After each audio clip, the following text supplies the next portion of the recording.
Ayan guys, good morning everyone. Tayo magluluto ng ulam sa pananghalian. Lulutuin ko ay boneless na bangus. Ayan, binabad ko na to sa toyo, kalamansi at saka paprika. So ang gagawin ko dito, adobong bangus. Maghihiwa ako ng kamatis, sili, nalagyan ko siya ng kamatis. Napanood ko lang din siya sa Facebook. Maraming kamatis. Tapos, sibuyas, bawang, at luya. Pantanggal lansa. Ito may ano na to paminta. Saka may paprika, toyo, at kalamansi. Ayan, hiwa. Sibuyas na puti. Mura-mura ang sibuyas na puti. Mahal ang sibuyas at sibuyas na puti ang aking ginawa. Aking binili. So guys, maghiwa tayo ng sibuyas. Kita ba? Yan. Yan. O, yan. Kita.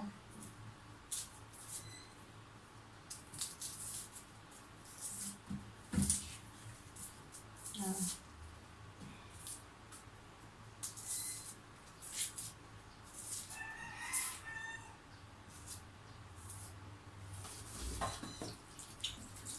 Bawasan natin.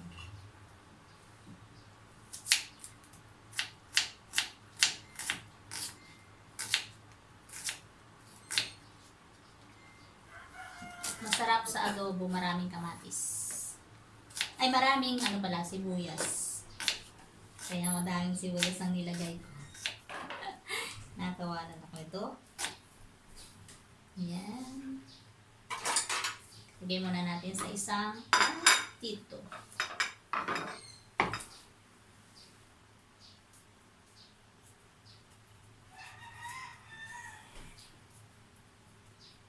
Favorite ng anak ko yung bangus.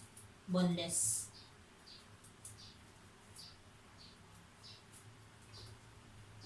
Ako naglalagay talaga ako ng luya sa adobo guys. Para tanggalan sa kahit anong klase ng adobo.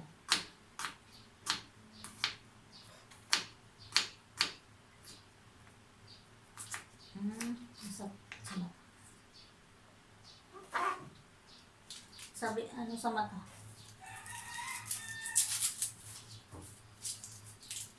Tapos damihan din natin ng bawang.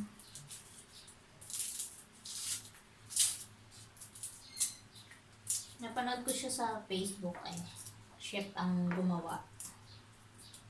Mukhang ang sarap ng pagkalagawa.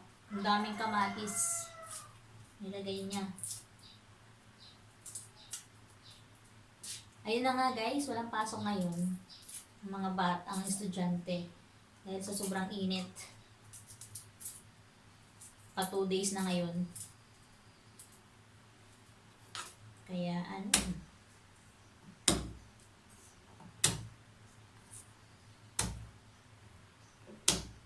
ito lang ang buhay natin guys. Ito palang bangus na binili ko.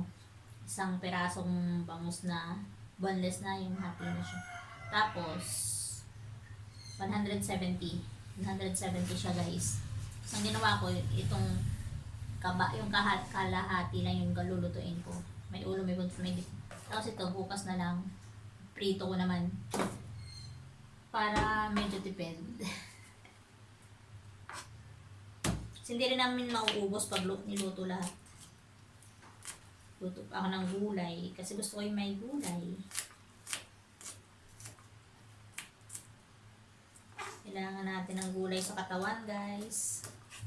Kahit paminsan-minsan. Yung sili, papahuli ko na yan kasi baka sobrang anghang naman. Yan, tabi natin. Isa natin ang sibuya. Ay, luya. Ay, luya ba to? Kamatis. Naklagay mo nga sa rep tong Diyan. Itong bangus.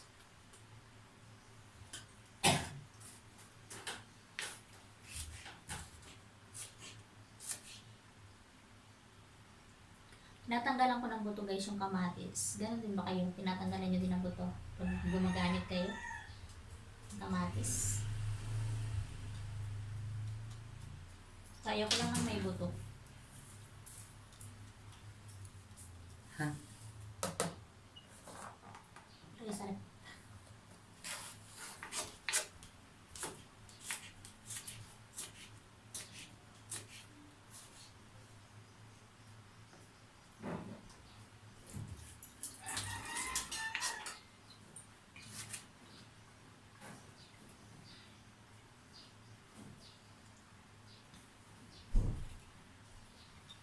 Nagtanim ako minsan ng kamatis sa paso. Bumunga siya, ang liliit. Ang liliit ng bunga. Tapos yung mga tinanim kong gulay, hindi nabuhay. So, ayan guys. Nag-order pa man din ako ng mga buto na pananim. Wala, hindi nabuhay. Yan.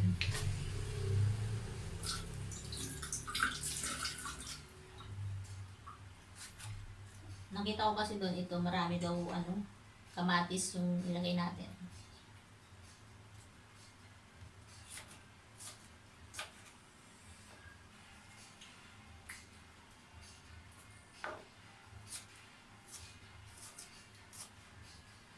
Yan. Tapos,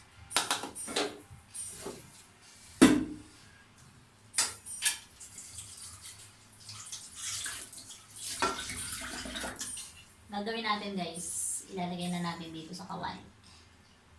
Ay isasapid ko muna yung kamatis pala. Kamatis. Yan. Yung iba, sa ibabaw. Yan.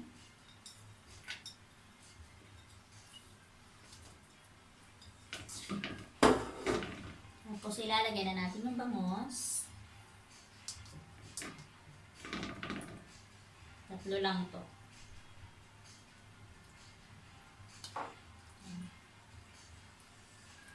Siyempre, ilalagay natin yung pinagbabaran.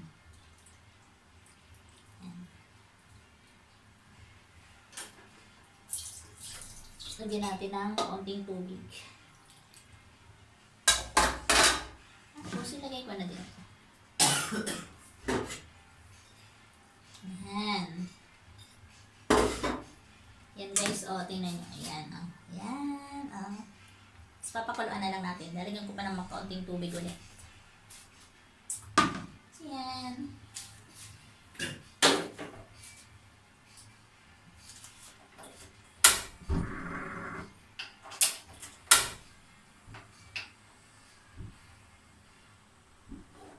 Tapos, takluban natin.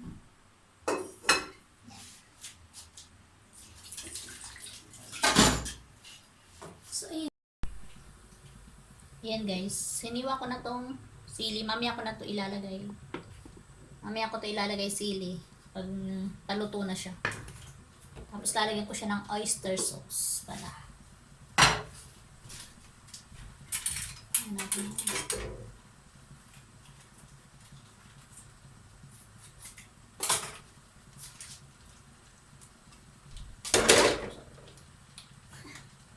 Muntik pa. Muntik pa siya. So, lagyan ko din siya ng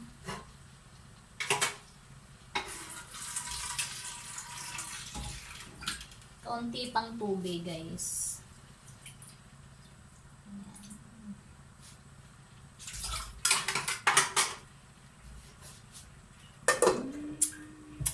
Mukhang masarap. Yan.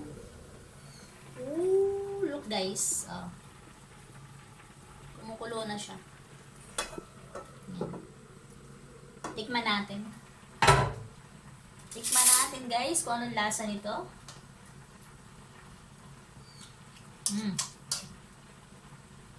Sarap. Lagyan ko siya ng kaunting asukal.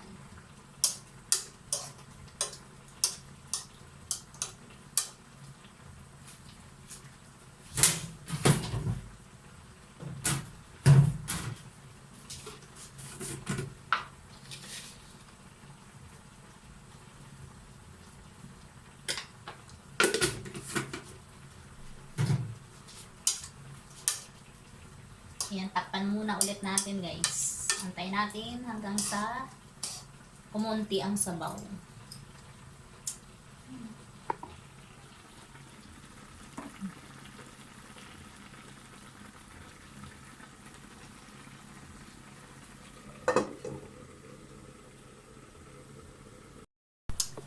Ayan guys, maliit na yung sabaw niya. Lalagyan ko na siya ng sili. Lalagay ko na yung sili sa ibabaw. Ayan. Para hindi siya masyadong maanghang. Hindi siya masyadong maanghang. At tapos magluluto ako ng gulay na upo. Gusto ko kasi may gulay. So, ayan. Parang maanghang siya. Pero masarap yung maanghang, diba na?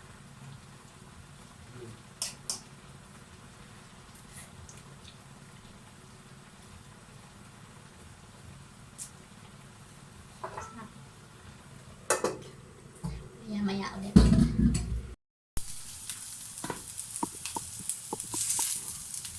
Magluto tayo guys ng upo.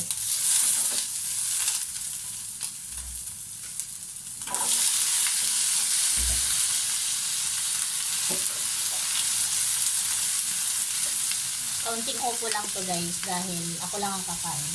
Saka wala siya masyadong mantika. At saka ng ibang halo. Sibuyas, bawang lang ilalagay ko. Saka paminta. At kaunting toyo.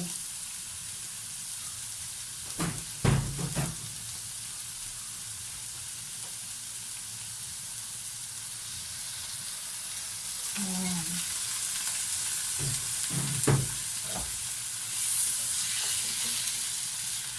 Ayan lang. Ang palasa.